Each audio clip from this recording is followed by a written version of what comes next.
On this episode of Monster Model Review, we have the Drax the Destroyer bust. Drax the Destroyer, Arthur Douglas, is a character from the Marvel Universe. He made his first appearance in Iron Man 55, and his origin goes like this.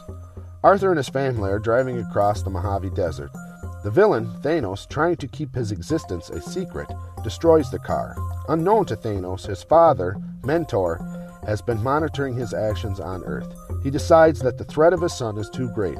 An artificial body is fashioned from mutable soil and given superhuman powers. Then, in an act of irony, it is empowered with Douglas's spirit. This creates a being of sufficient power to defeat Thanos. Now, the bust is 1/8 scale and sculpted by Chris Elizardo. The musculature is tightly rendered, and the strong yet stoic face gives him one mean look. The pose, while not exciting, adds the powerful presence that a character with superhuman strength would portray. The movement in the bust comes from the cape. Chris flows it from the right to the left, having it gather around his left arm and clutching it with his left hand.